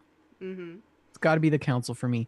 The puzzles in this game, Rick, it's like Shaline and I were like, we had no idea. And even Archon was stumped. That's got to say something. Because like Archon, you know, sometimes he's our Sherpa through the puzzles. We were the meme with the strings and on the board. The red strings. Beautiful mind. Yeah, it was like Shaline was writing things down and drawing diagrams, and we were consulting 2 biblical texts at one point to open a lock. It was and like deciphering scripts. Yeah, that's my choice. I didn't have anything for this. I couldn't think of anything. I didn't play anything that had puzzles. God of War had some puzzles. Yeah, but like it wasn't. I mean, it was very much Kratos style puzzles. Like pick thing up, put it here, and so like it was very fortunate that the solution to all the puzzles included a magical axe with frost powers. Very convenient. Yeah. So like I didn't really consider that puzzling. I couldn't think of anything. Well, my vote is also for The Council. I mean, obviously The Council. The puzzles in that game left me feeling so smart after we would solve them. I I felt so good about myself, except for the time that I killed the bird. Thank you for bringing up this painful memory, ... Well, Inventor was talking about you couldn't swing a dead cat in Sea of Thieves and started to correlate into 76. I'm like, here we go. So, Yeah. finally, you've I got tried your to dead stay- animal moment. Oh, man. Yeah. Gotta protect Well, that's a the great birds choice. and the So I cats. guess the best puzzle goes to the council. Indeed. Our next category is Best DLC. This was tough because I haven't played a lot of DLC. I gotta say the best DLC was the Extinction DLC for Ark that launched this year. It's fantastic. The map is pretty buggy. It needs a lot of work, but what is developed is absolutely amazing. And the new creatures that they've put into the game are stunning. The new sounds, the new art, everything is just really nice. Not to mention, they have done a fantastic job marketing this game. They launched a series of Extinction events on their existing Arc DLC and existing Arc servers and games uh, as a way to get people engaged to prepare for the actual DLC when it comes. So that's really my choice. Nice. I have to go with Destiny 2, the Forsaken DLC combined with all of the upcoming content and the forges and just the never-ending kind of narrative that's continuing along, all the mysteries that they're kind of slowly sneaking into all of that. You can't really consider it DLC more as just it took this MMO style of content delivery. But Forsaken in itself was considered DLC, and the Cade story combined with the revenge and all that stuff, it's hands down Destiny 2 because they just did a perfect job at delivering and executing their strategy. Fantastic. This one took me a lot of thought, but I finally settled on Life is Strange Before the Storm's bonus episode. Oh yeah. The one that featured Chloe and Max as child pirates. I really thought that was a special episode. As someone who had played Life is Strange, the original game, it was really cool to go back to that time in their life before things got complicated. Back when they were just kids, pretending to be pirates.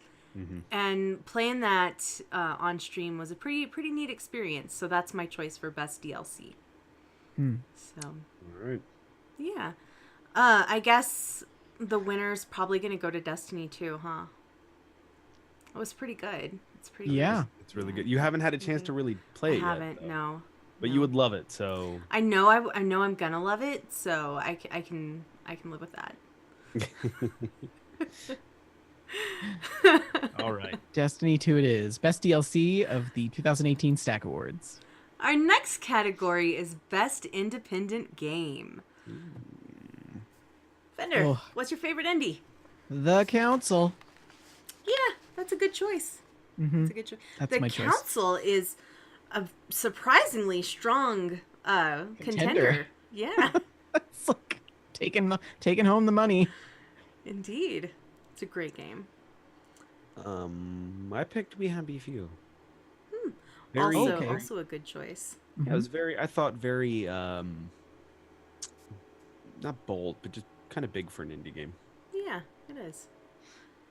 My vote goes to Deltarune. Deltarune was incredible. It was a really incredible game. Everybody go download Deltarune. Very, very special game. So that's my choice. Awesome. Yeah. And the winner is probably going to be the Council. The winner is Deltarune. Oh. This is one of those where we don't really have a winner. I We don't guess. pick. We just It's- accept yeah. that everybody wins. Nobody gets The a winner is us. special first prize. Best multiplayer. So this one was tough because there's been a lot of really great multiplayers that we've played together this year. Fallout 76 certainly at the top, but I would have to choose Sea of Thieves as my multiplayer choice this year, and it's because I have the best memories when I think about like the games that we've played together throughout the year, and it's simple, which makes it really really nice for multiplayer, a multiplayer environment. And I think it was the idea of having to work together as a team, having the team element in the game is so strong in Sea Right. of Thieves over Fallout 76, over Ark, over any other multiplayer that I've played with people. So that's my choice. I picked Fallout 76 for this one because how long have we waited for a I game know. where we could Yes. traipse the wasteland together and lay waste to the wasteland? And granted, it's not the wasteland; it's Appalachia. So, but it's not so much that we haven't really played enough to make the memories, and the memories that we do have are often not good because they usually end in game killing bugs. But the memories we do have of that are fantastic. Tao coming to the rescue for me. Um, Hanging out in the green, the White Springs with Shaline, and the three of us just kind of running around doing crazy stuff. And it's the first time we've ever been able to experience a Fallout together. And so, whereas, yeah, we do have a lot of cool, epic moments in Sea of Thieves, there was nothing more awaited than playing a Fallout with someone else. So Right. that's mine. Fantastic. My vote also goes for Sea of Thieves, and Oh that my was gosh. Whoa, I that thought you were was going a to say Fallout hands 76. down. Oh. that was a hands down victory for me. Wow, Guys, that's we a shocker. spent so many hours sailing the seas this year. The three of us with Archon, different combinations. The first time he scared the crap out of me. Ahoy hoy. Ahoy hoy. Actually, now that I think about it, Sea of Thieves, I think, was the first game that we've played with Archon. Yeah. It was. Sea of Thieves, guys. We had such an amazing year playing Sea of Thieves. And Yeah. part of it is what Vendertron was talking about, how everybody has to work together to successfully sail the ship. No. No. Sea of Thieves is a game where me and Archon have to work together to sail the ship. Well, somebody has to fix the holes and bucket the water. Yes. No, you, Vendor, were busy sniping and saving our butts. Mhm. Shaline That's teamwork. was the one who didn't know which way was stern, bow, port, or starboard. Well, That doesn't matter. She And I still well, contributed love a you for great that. deal to keeping us Well, afloat in the She ocean. did bail out a lot of water. I did bail out a lot of water this year. Because of the trouble me and Archon got ourselves in. Like, have you seen her character? Her arms are just like You must have beat up 40 men. Nope, Yeah. buckets of water. Just a lot of buckets of water. just drank a lot of grog. Guys, like All right. getting swept up by the Kraken and being like, guys, while the Kraken's waving me above its head. And you By guys the are way, frantically trying how to get many- it to drop me. How many hours have we scoured islands looking for buried treasure? Right? Remember All the right, snake in the fine. crow's nest? The what? Oh, gosh. The snake in the crow's nest. See, now I want to play Sea of Thieves tonight. Yeah. Oh, Anyways, man. Sea best of multiplayer Fine. 2018 Stack Awards, guys. Sea of Thieves. This is Sea of Thieves. Thieves. Yeah. Thea Thieves. Okay, I added in this category because I felt like we needed it. We play a lot of old games, the three of us. You know, we're not always at the cutting edge. We play old games that are classic old, and we play a lot of games that are from a few years ago because they're in the stack. So, what is the best game you played this year that was not released in 2018? So for me, I think the choice is obvious for me. It's Ark. And the reason I choose that, it's not just because I like it so much, but it's because it's actually kind of stood the test of time. This was one of the more early access games when early access games were really just kind of getting started in the industry. And I mean, look at it. People still play it all the time. And it's 5 years out. And it's, it's fully developed now. They're still pushing updates. They're still improving it. So for me, that's the best old game. For me, it's Destiny 2. Going through the Shaline with the story. Got your merds all mixed up. Yes. Going through the story with Shaline after playing it for the first time is really, really good. It's a good, compelling story. It's it's funny. The gameplay is still rock solid. The shooting is absolutely fantastic in that game. Bungie is really, really good at what it does. So yeah, that's probably it for me. It's Huh. Destiny 2. Cool. I did have Last of Us in there, but then I was like, Destiny 2. I was really torn on this one. This one was a hard choice for me. I've been playing through all these great old Assassin's Creed games. I played some great old indie games. I played a bunch of Horizon. But my choice for this one was also Destiny 2.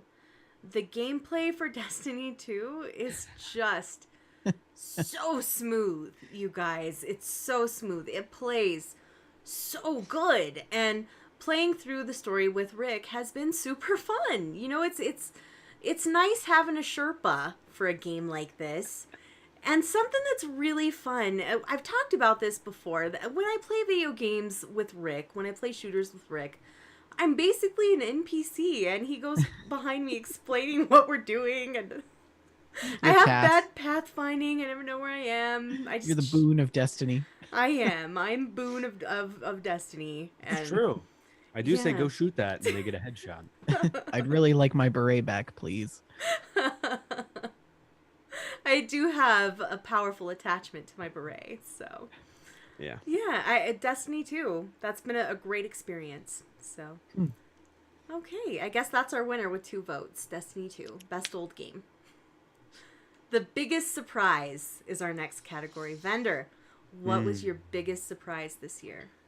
Oh man, this is really, really, really tough. My first choice was Atlas, just because of the way the launch of the game was very impromptu. Nobody really knew about it. It was kind of like dropped on you. Yeah, and it was just sort of a surprise, and it was there, and it works, and it's not really that buggy actually.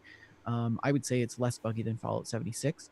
But I would have to say the biggest surprise this year is Fallout 76. And it's because of the community dynamic around it. I know that the game has gotten a lot of flack, but if you actually play it and you spend time solo and you spend time with people, and it's nothing like what I was anticipating it would be. I had this perspective in my mind that it was, it was going to be true survival of the fittest, in that, I was going up against bigger players, bigger guns, having to protect myself. And it's not like that at all. And it's very enjoyable. So that's my biggest surprise. My biggest surprise of 2018 was also Fallout 76, but not for the same reasons. Actually, yes, for the same reasons, but in the opposite direction. I think out of the 3 of us, I was the most gung-ho, like, it's gonna be good, it's gonna be awesome. I didn't have any sort of like reservations about it. And then it came out, and to my opinion, it was a big steaming pile of poopy turds. And I just switched. I think I was so excited for the game, and I didn't hold back I didn't have any reservations, where I expected like The best thing ever. not the best thing ever, but something that actually worked. Yeah. Because God Howard said it would work. He said it just works, and it doesn't just work. And I was surprised by how put off I was by the game, their strategy behind their communication, and the way that they purported themselves to the community, the way the community responded. I was so surprised about this whole thing. And then I was also surprised by the fact that I still enjoyed playing it with you guys. And also surprised by the fact I don't have a desire to play it by myself. The whole thing was just so weird. Yeah. It's such a weird surprise, something I did not expect. The beta changed The beta supported my confidence. I was like, the beta's great. I love playing it by myself. I can't wait for this game to come out full. And then it did, and I was like, and I just didn't want anything to do with it. It was so weird. I think it's turning around a little bit now, Yeah, though. I feel like you're warming up again. Mhm. I need to just get back in and play it again Yeah. and give it a good college try. Mhm. So that by far was my surprise, and I don't mean that negatively. That was just an observation over the past Mm-hmm. 2018 with it. So, Shaline? This category was an easy choice for me. It's also Fallout 76. Well, I think we There have you it go. ordered. And guys, for me, it was something different than either of you. For me, the surprise was the announcement of Fallout 76, and not the reception. I just remember after Fallout 4 came out, I knew, like, guys, this is it. This is what we have for the next 8 to 10 years. This is it. This is all the Fallout we're going to have. You know, it's going to be years. Yeah, you before were we like see. convinced. It'll be a decade before there's another Fallout. And 3 years later, we have our little fledgling podcast network. And lo and behold, Bethesda starts teasing something new, and it looks like something Fallout. Mm-hmm. And I remember just watching this lead up, this countdown clock with you guys, and just talking about it, just excitedly wondering, what is this going to be? What is this going to be? And I remember talking about, like, guys, should we do a show? If it's Fallout, should we do a show? Yeah. And when that trailer dropped, and it was that West Virginia song, and that reveal trailer was just, it Ooh, I was got chills. so good. It was so good. I'll never forget watching that and experiencing that little hype cycle with you guys. I'll never Well, forget and you were that. in LA at the time. I wasn't. That was before we went. It was okay. announced a few weeks before E3 so that they could decorate the side of the building. That's right. Yeah, but I did get to be in LA and take a picture in front of the building, which was cool. Yeah, and got to see Todd Howard on the stage, which was also cool. But the fact that there was some new Fallout, that was an incredible surprise to me, and it was a beautiful surprise, and I'm glad that I got to experience that. You know, Guys. this makes me think about just like the awards and the categories every year and the games that win, and we're seeing more and more early access games. And so what are these awards really going to be like in years to come? Mm-hmm. You know, is Fallout going to make it into any of these categories again in the next 3 or 4 years? I don't know. I'm curious. I think maybe they need to. I would like to see more, you know, best development on an existing game category or something, you know. I don't know. But just makes me wonder what it will be like. Oh, I think did we lose Rick? He had to step away for just a minute, so just carry on. Keep on Okay. going. Yeah, so I mean, that's it for me. I'm curious to see what it will be like for a lot of these early access games, because like Fallout 76, everybody treated it as an official release, even the company. And so I would assume that, you know, for winning awards, it's looked at with the same respect. But it's not going to be good yet. And it's not going to be good until, like, it's not going to win awards right now until it's more developed and it's streamlined. And yeah, I don't know. What's your take on that? Absolutely agree with you. I think that a lot of the rancor and the vitriol that's surrounding this game could have been avoided if they had just slapped a little early access tag on there, charged a little less maybe. I really think that the reception would have been completely different if they hadn't called it a full release, if they hadn't presented it as if it were a finished game. Mm-hmm. But that said, I've still found a lot to love in Fallout 76, and I feel like a broken record saying that. But I've found a lot to love. I've had some terrible experiences playing Fallout 76. I've had some frustrating, buggy, terrible experiences, but I've also found some real joy in that open world. So Yeah. Yeah. Yeah. Yeah, I don't know. I feel right now a lot of the awards that we see, even like the official ones, I mean, Mm-hmm.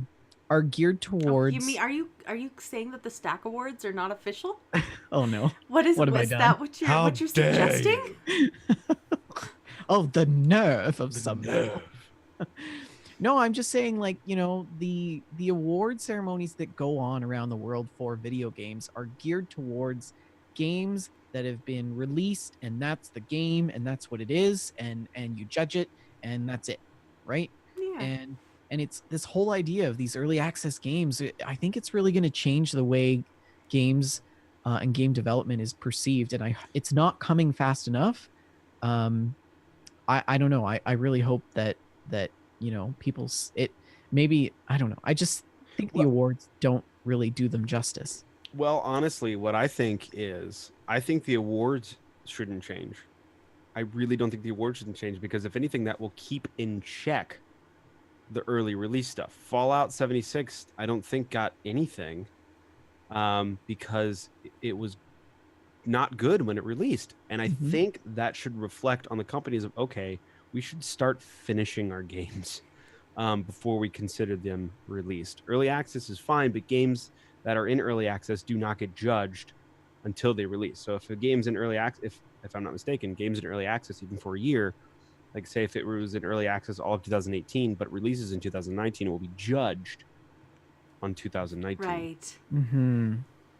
Yeah. But but again, I think the awards should not change because that's like the last bastion we have for keeping For developers in rigor. check for releasing games that aren't working and Yeah, making us that's a pay very full valid.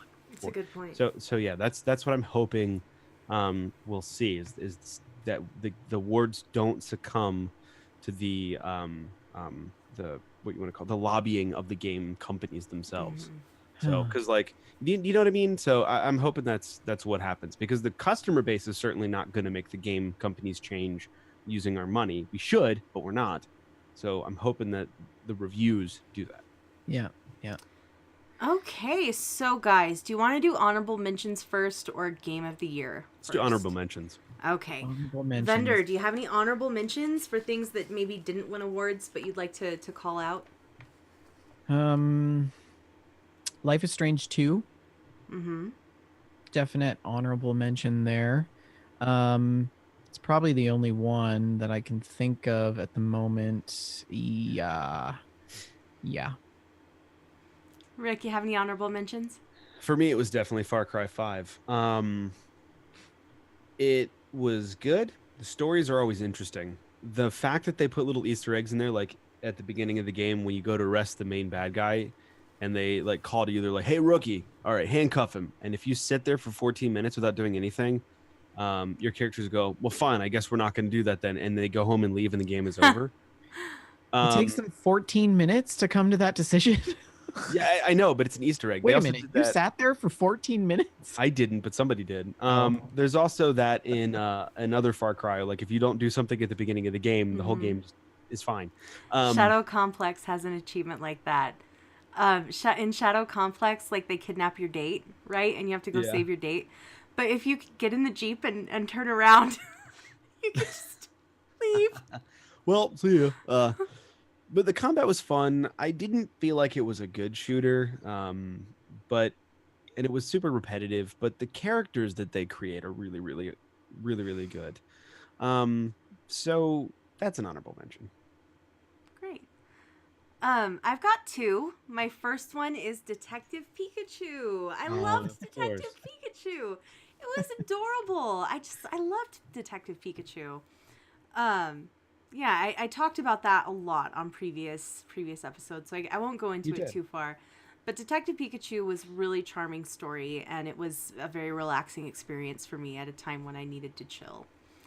My second honorable mention is Pocket Camp, the love-hate game. Oh gosh. Pocket Camp, you guys. I've played Pocket Camp probably every day this year. Wow. I'll bet I've played it every day.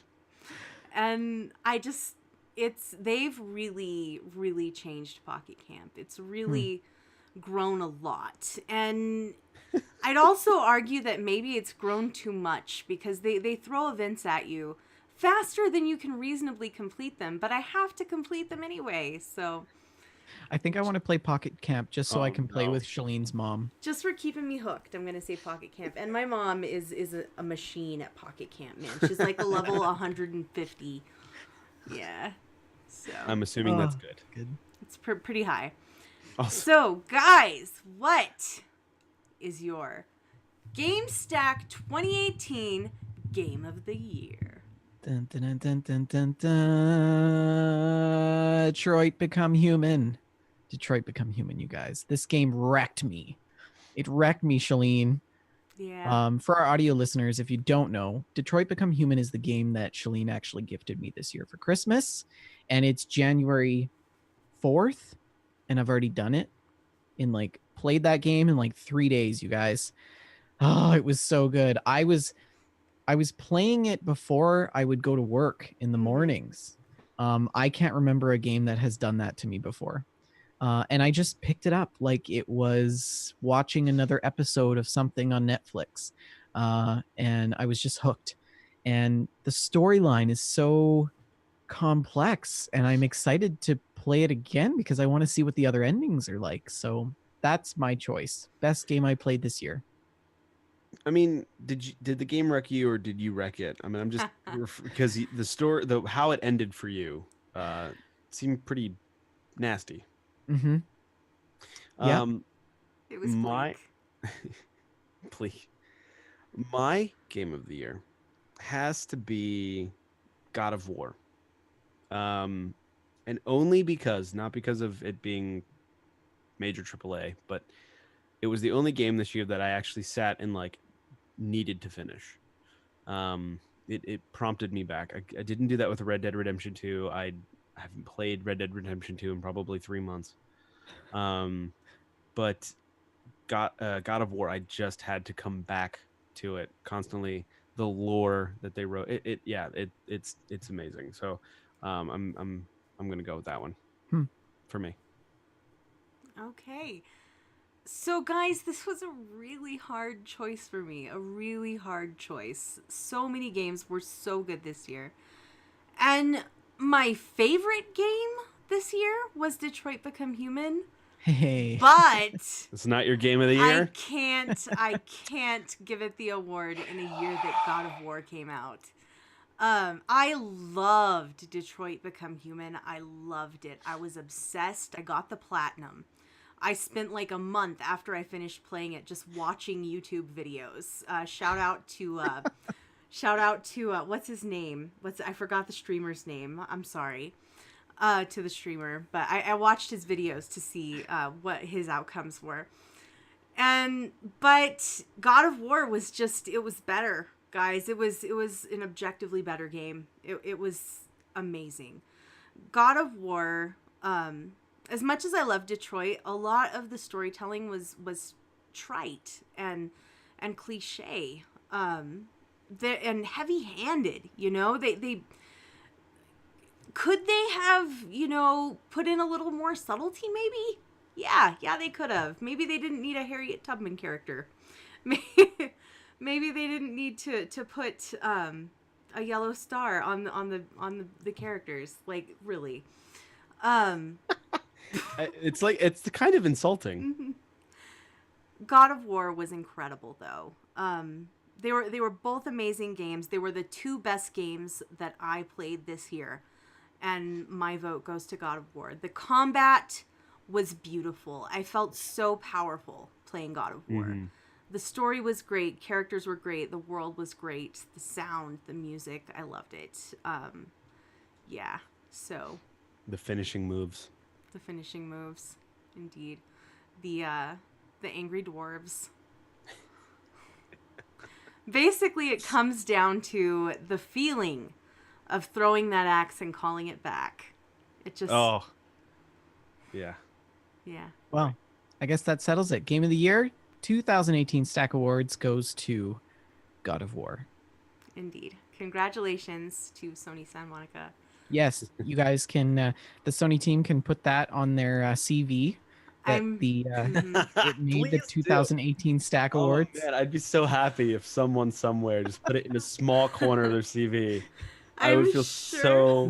They probably spelt Gamestack wrong. they're just But gonna I shove the Game Awards award to the side and put the Stack Award right there in the middle of the Yes. trophy shelf. Move all those Tonys out of the way and I just could walk into moving traffic if that Mhm. happened. Yeah, I mean, they certainly made a good AAA that felt like it wasn't a AAA in the sense that it didn't feel like gimmicky or there's no God of War Battle Royale mode. Yeah. jeez. Well, So, what an amazing year for games. What an amazing do we year. want to It's a good mention year. our anticipated upcoming games? Did you want to do your segment here for the year in review? Oh yes, I forgot. I have this So- lovely little segment prepared for you guys.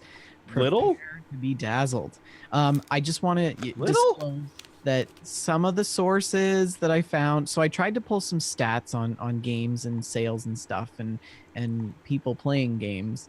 Some of Ooh. the sources are really not that reliable. So, I think it's safe to say that no one comes here for facts. We're not. but some We're- of what we're you not- see here might be really interesting. I think that this year has really been kind of a roller coaster in terms of events for the gaming industry. To start off, there's been an ongoing governmental review of loot boxes and in-game microtransactions. That's what we've seen in 2018. We've also seen an explosion in the growth of the popularity in Fortnite. We saw the reestablishment of Mad Cats, if you can believe that. Ugh. I know, right? Rebellion Developments bought out Radiant Worlds and rebranded it to Rebellion Warwick. And Yuji Naka announced his joining of Square Enix earlier in the year. THQ Nordic acquired Koch Media. Vivendi ended its pursuit of Ubisoft selling off all its shares of Ubisoft and Tencent. And Valve acquired the developer Campo Santo. And then moving into the summer, we saw Cliff Bleszinski's studio, Boss Key Productions, closed down. Microsoft announced its acquisition of Undead Labs, Playground Games, Compulsion Games, and Ninja Theory. EA acquired Industry Toys later on in the summer, following Some Group PLC acquiring the Chinese Room. And then we also had the Dota 2, the 2000 International Dota 2 tournament that was held at Rogers Arena in Canada, saw the largest prize pool in esports history ever won. We also had the unfortunate event of the mass shooting of the Madden NFL 19 tournament in Jacksonville, Florida. Our thoughts and prayers to those families once again. And moving into the fall, Capcom shuts its doors. Telltale announces their major close, laying off more than 90% of its staff and canceling some of its major titles. And also, I don't know if you guys knew this, but the Prima official game guide developer announced in November that they are shutting their doors All right, after Prima. 28 years of service to the gaming community.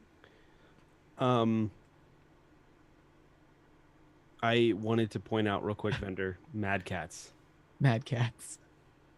No, I got a bug stuck in my head because I saw is anyone familiar with? Are you either of you two familiar with the hard drive? No. I guess not. So the Hard Times is an Onion news company, but for punk rock and heavy metal articles. Okay. The Hard Drive is a video game, The Onion. So everything's Huh. based off of video games. And I saw an article they put out. It said 45 dead after disastrous debut of Mad Cat's self-driving car, Wow. which Huh. I found amazing. And as I was scrolling, and I'm so sorry to derail the segment, but as I was scrolling to find it, I also saw a God of War article they put out that says, "Rip off God of War Christianity DLC only has one boss." Oh Wow. no. Oh no. So Oh dear. go to Twitter, check out @HardDriveMag. It's so good. Sorry, So, I will do go. you guys for my want to? thing. Do you guys want to know what platforms performed the best this year? The Nintendo Switch. PC. Oh, Well, this might be surprising. So PC runs in the at Wii U. these are worldwide stats. These are worldwide stats. So 53% on PC. Games developed for smartphones and tablets at about 38%. PS4 falling below that at 27%. VR headsets at 24%, Xbox at 22%, games developed on web browser 13%, Linux 7%, augmented reality headsets at 5%, Apple TV at 4%, and Nintendo Switch at 3%. Wow. 3%. Shot to the heart. I was shocked. And there's been a lot of games that came out for the Switch, but none that were newly developed, right? You They know, were all existing games. So this stat is kind of skewed, though. I mean, think of Steam when it's just like everything goes out, and then like the Switch is very, you know what I mean? Yep, yeah. That's why I'm saying these are not Like, entirely accurate. The Switch, though, guys, like last night, I thought I'd like to play like a nice little indie game, and I think I want to play on my Switch, you know, so I can just stay in bed, play a Switch game. And I went onto the store, and like it's impossible to sort the games on the store, and there's a billion garbage games on there, and I just like there was no way to find where the good games were, and I just You can't. I went to bed. I just went to bed. I shut it off and I went to bed. I can't sort by good indie games. Anyways, so those were games that were developed this year for those consoles, right? Out of the top grossing titles, worldwide sales of games, this stat comes out of Newzoo, 70.4 billion in sales in total worldwide, which is pretty amazing. In the Asia Pacific region saw 25 billion in sales, the highest amount across the globe, followed by North America at 22 billion and Europe, Middle East at 19 billion. The top selling title for PC, League of Legends, followed by Dungeon Fighter Online and Crossfire. On the console, the top selling game was Red Dead Redemption 2, followed by FIFA 2019 and Call of Duty Black Ops 4. On mobile, the top selling game was Pokemon Go. Honor of Kings followed that, and number 3, Candy Crush Saga. They're all free. But those were the top grossing though. There well, are that might have been microtransactions available. Yeah. Touche. But who's playing video games? If you guessed America, you guessed wrong. North America represents only a small proportion of gamers worldwide, about 192 million, or 22 billion sales, as I mentioned. Asia Pacific actually represents the largest, or the second largest demographic of gamers, followed the top largest group of gamers in the world is Europe/Middle East at 446 million people, but they're pulling in the least amount of sales, which is kind of interesting. And that comes out of Newzoo as well. So I pulled some stats out of the US as well. The average age of US playing video games is 33 years, followed by females at 37 years, and that's coming from Entertainment Software Association statistics. 27% still under the age of 18 playing video games, and 26% of the U.S. population is over 50 playing video games. So that's pretty interesting. And over 60% of U.S. households actually have gaming devices. That's a 2017 stat though, but and 70%. And I threw this in here because of all of the flack that video games have gotten in the last year. 70% of parents in the US believe that video games have a positive influence on their child's lives. Nice. Yep. And 53% of gamers said that video games actually help them connect with their friends and family, and that they felt that video games have helped them spend time with family. That came out of an article from the Motley Fool. So really, it was really quite interesting. The average gamer spends about 6.5 hours a week, which definitely above average.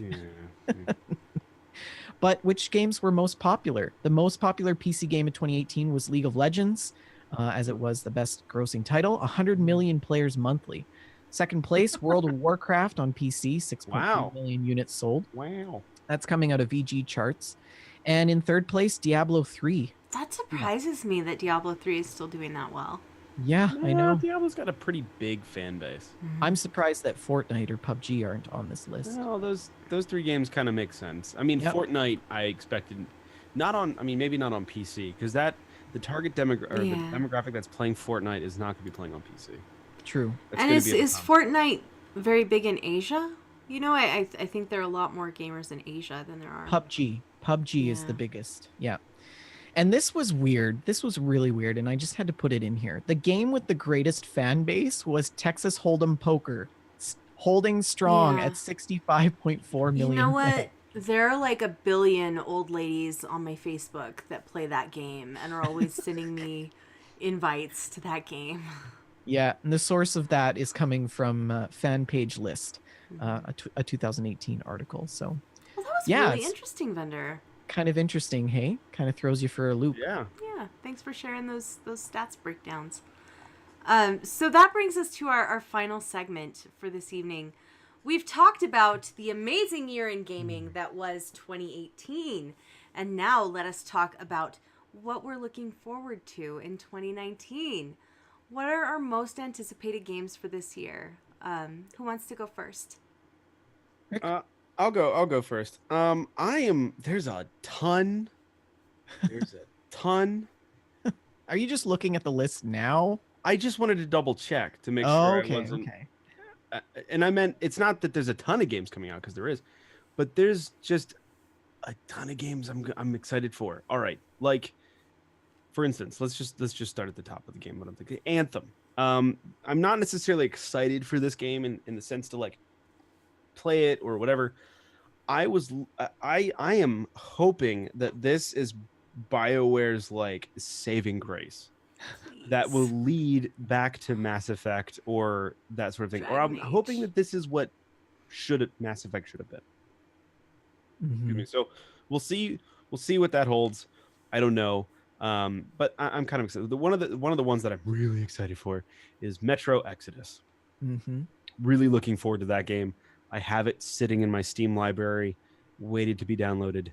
And I still have to finish Last Light, but I'm really looking forward to that. One of the other games that I got to play already this year in the closed beta was the Division 2.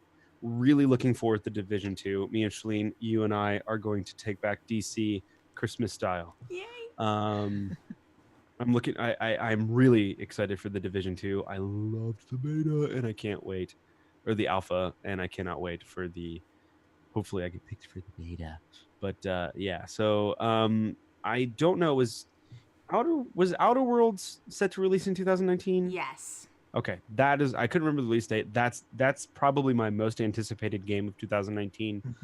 Mhm. One that I'm gonna wait to buy, but I am really curious to see how it works out is Skull and Bones. Mhm. Only because I love the pirate, the way that the mechanics worked with Assassin's Creed 4. It felt good. So I'm really curious to see how Skull and Bones is going to be. Hmm. So pretty much Great. Well, that. I've also got the Outer Worlds on the top of my list as most anticipated game. I'm very excited to see what that's going to be like, and I hope that the developers are putting in all kinds of Easter eggs, Fallout Easter eggs. You're just gonna Um, you're just gonna open a door that's just a brick wall that says we're better. yeah. How do you say that literally. word? Schadenfreude? Schaden. Huh? What? What? What?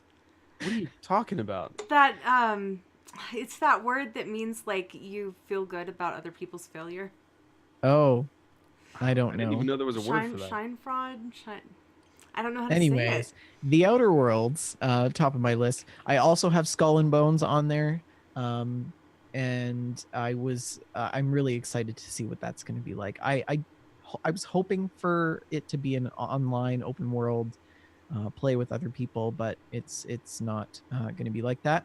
Cyberpunk 2077 looks really good. I'm excited to see what that's going to be like. And I also want to consider acknowledging further development of Fallout 76 and Atlas. Even though they're existing games and they're coming out, the content that they will be putting out this year will be new and it will change the user experience. And so I'm really curious. I'm very much so anticipating those changes as well. Great. My list starts. Oh, go ahead. Schadenfreude. That's the one. Wow. course, is German. Yeah, but that's I think there's going to be a lot of that in the Outer Worlds. So, Shaline, what are your anticipated games? My list starts off with a January release, Travis Strikes Again, No More Heroes.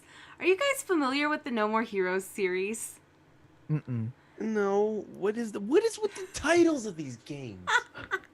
Travis Strikes Again, No More Heroes. No More Heroes 1 and 2 were Wii games, and they were some of my favorite games ever. Travis Touchdown is the protagonist, and he's probably in my top 5 favorite video game characters of all time. I love Travis. The conceit of the No More Heroes series is that this guy, like, he's just a guy. He's not some big hero. And he wins basically a lightsaber on eBay. And he takes his lightsaber and ends up in an assassin competition where he's killing assassins. And it's totally ridiculous. And he has amazing hair, and he's totally not a hero, you know. He's motivated by sex and greed and all the base and petty things that people are motivated by. And you save the game by sitting on the toilet, which is fantastic. You have to earn money for entry fees, and you have to like mow lawns and gather trash, and it's so good. There's a mini game that's focused around playing with his cat. He has a cat named Jean. Can you kill it? You cannot kill Jean. Jean is precious. You can play with Jean. That Travis is a bold choice for a main protagonist name. Yeah, why do you say that? I don't know, because it's like Travis Lonely Miles. That's kind of the point, though, that he's just a dude. He's just that's just true. a dude.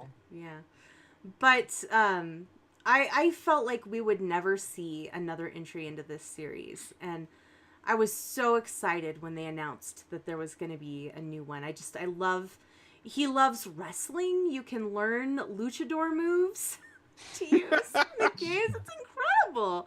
Suda51 is a madman, and I love him, and I want this game to be good. I hope it's good. I'm looking forward to seeing what they do with Fallout 76's vaults. I can't wait to see what happens when we get to open the vaults. And of course, all future Fallout 76 development is highly anticipated for me. Mm-hmm. Mm-hmm. Last of Us 2. I loved The Last of Us. I'm a little torn on this one because I'm not sure that game needed a follow-up, you know? The Last of Us, it ends so perfectly. And I'm not sure the story needed to continue, but I'm there for it. I have a lot of faith in Naughty Dog, and I'm definitely gonna see where this goes. Animal Crossing for the Switch. I'm ready for that game to destroy my life. It may be the only thing that takes me away from Pocket Camp. Oh man. Do you have Pocket Camp on Switch? No, Pocket Camp is just a mobile game. So, I see. Yeah. When I get home from work, I'll just bust out my iPad, play some Pocket Camp with Mom. It's amazing. Oh, that's so nice. Yeah. Well, we take pictures together. I have... Oh. Hang on, guys. Hang on. Okay. Let me make sure there's, like, no sensitive notifications here. So while you're looking... Let me just clear my notifications real quick. While you're looking at that, I would like to add a new category to the Stack Awards. This is me and Mom. And the category should be Shalene's Mom's Choice Game of the Year. It would always be Pocket Camp. Yeah. Aren't we cute? Oh my goodness. And our little matching kimono. I'm really looking forward to The Division 2. That's right. My sniper, Rick. I need her. We are going to be the team. It's going to be amazing. We're going to level up our characters together. It's going to be Christmas in the Capital Wasteland, and I cannot wait. That was the only problem with the alpha was I didn't have my sniper with me. Yes, I'll bet you were just dying a lot. Just all the time. Yeah. Just losing. I was certainly struggling. You're very kind to say that. I'm also looking forward to In the Valley of Gods. Vendertron mentioned that Valve earlier had acquired developer Campo Santo. They are the Firewatch people. And the Valley of Gods is what they're currently making. It looks like it's in old-timey, basically Egyptology, like the mummy style Egyptology. So But the I'm problem is excited for they're that. going to get drunk upon release, and they're going to call it Innovative de Gata.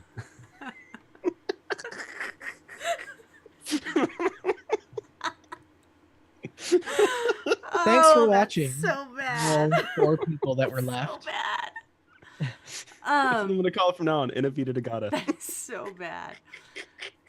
The next one on my list is Ori and the Will o' the Wisps. Yeah. Ori and the Blind Forests is one of the most beautiful platformers of all time.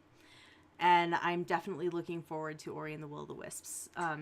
The opening of Ori had me just openly weeping. Like, it was worse than the first 5 minutes of Up. Like, Nothing is worse than the first 5 minutes of Up. it was pretty bad. It was pretty bad, Rick. I'm also looking forward to Trials Rising. Trials, I love the Trials series, guys. I love it. You know that about me. Mm-hmm. And I've been waiting for a new Trials game for quite a long time now. And when this game comes out, I'm just going to buy snacks and sit in my house and just wreck a motorcycle over and over and over. And it's going to be so good. And there's one more thing that I want to add, a last minute addition. So, guys, earlier today, I happened to see on Twitter that Chet Falasek, who was a writer for the Half-Life series and Portal as well, actually returned to Valve. Really? So, Half-Life 3 confirmed. What? Half-Life 3 confirmed. So, that's I'm adding whatever comes of this reunion to my most anticipated list. What? I am gonna pick a bone with our listeners in the chat, and this is probably not going to go over so well. A lot of people are stating their opinions for what they're excited for in 2019, and the amount of remakes is just too damn high in those lists. I like remakes. Remakes are cool. But like, I feel like it's such a good cop out. Like they've got nothing left but remake. New, awesome, new from this studio, this game again. Like you look at the last couple of like Dumbo or not Dumbo, but you look at the last couple of upcoming Disney movies coming soon in the theaters. It's like Dumbo, like everything's a freaking remake, and I just The Lion can't. King, just- Aladdin. There's so many writers that exist in the world that are good. Freaking hire them, please. And we love our viewers, and you're totally Yes, I know. welcome to choose the games that you anticipate the most. We love you, and we love you. So Oh, of course, and I think that they know me well enough that I'm not picking on them directly. It's just this. it's never a pot I can stir It's just this around when you idea. need one. It's just this idea. I can't. Now, if like a company's putting out a game, they're like, as But a side Rick, note, we're like, putting out a remake. these remakes for some people are to them what the Shadow of the Colossus remake was to you. I didn't even finish it.